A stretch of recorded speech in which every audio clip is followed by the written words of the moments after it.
10వ తరగతి పరీక్ష ఫలితాల్లో కరీంనగర్ ఆల్ఫోర్డ్స్ విద్యార్థులు సంచలనాత్మక విజయాన్ని నమోదు చేశారని విద్యాసంస్థల అధినేత డాక్టర్ వి నరేందర్ రెడ్డి ప్రకటించారు.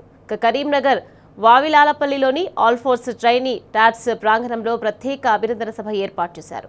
ఆల్ఫోర్డ్స్ స్కూల్స్కు చెందిన సాత్విక్ 589 మార్కులతో అగ్రస్థానంలో నిలవగా ముగ్గురు విద్యార్థులు 588 మార్కులతో అత్యుత్తమ ప్రతిభ కనబరిచారు. 1026 మంది విద్యార్థులు 500 మార్కులకు పైగా సాధించడం ఆల్ఫోర్డ్స్ విద్యా విధానానికి నిదర్శనమన్నారు నరేందర్ రెడ్డి. విడుదలైన ఎస్ఎస్సి ఫలితాల్లో మరి ఆల్ఫోర్డ్స్ ప్రభంజనం సృష్టించింది. ఎక్కువ సంఖ్యలో పిల్లలు మరి 550 అబవ్ తర్వాత 570 అబవ్ ఆ రకంగా తీసుకురావడం జరిగింది. ఓవరాల్గా చూసుకున్నట్లయితే 589 మార్క్ తోటి మరి సాత్విక్ అనే అబ్బాయికి టాపర్గా నిలిచి ఉన్నాడు. 40% మంది చిన్నారులు 550 అండ్ అబవ్ మార్క్స్ ఓవరాల్గా తీసుకొని రావడం జరిగింది.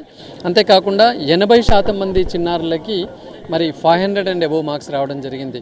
ఓవరాల్గా చూసుకున్నట్లయితే చాలా అద్భుతంగా పిల్లలందరూ కూడా మరి చక్కగా మరి రాణించారని చెప్పేసి అనుకుంటున్నాం. ఎందుకంటే almost all majority of the students November వరకు అందరూ ఐఐటి ఫౌండేషన్లోనే ఉంటున్నారు.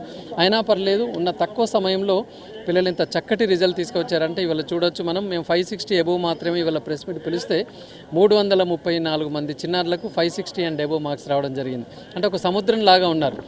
సో ఇంత గొప్పగా వస్తుంది అంటే దీని వెనకాల ఒకటే కారణం, పటిష్టమైన ఒక చక్కటి ప్రణాళిక, తర్వాత సీనియర్ ఫ్యాకల్టీ నిరంతరము ఫాలోఅప్ చేస్తూ వారిని మోటివేట్ చేయడము, ఇవన్నీ కూడా మా యొక్క మరి సక్సెస్ కారణాన్ని భావిస్తూ మరి చిన్నారులందరూ కూడా మరి 10వ తరగతి ఫలితాలు ఈ రిజల్ట్స్ ఆనందంలోనే ఉండకుండా వెంటనే మరి మీ యొక్క 2 సంవత్సరాల ఐఐటి కోచింగ్గా నీట్ కోచింగ్గా అది ఎంచుకొని దానికి సీరియస్గా మీరు వర్క్ చేయాల్సిందిగా కోరుకుంటూ మరొకసారి అద్భుతమైన ఫలితాలు సాధించినందుకు పిల్లలను మనస్ఫూర్తిగా అభినందన తెలియజేస్తున్నాను.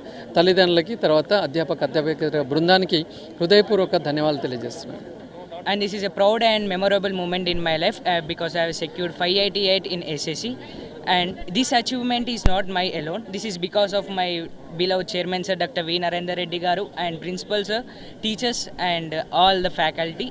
And this grateful moment I would like to thank to my teachers and also my parents, and in future I want to become an IAS officer, so I will work hard in my future. And also I thankful to this great institution Alfords, and also I thankful to chairman sir Dr. V Narendra Reddy garu. Thank you.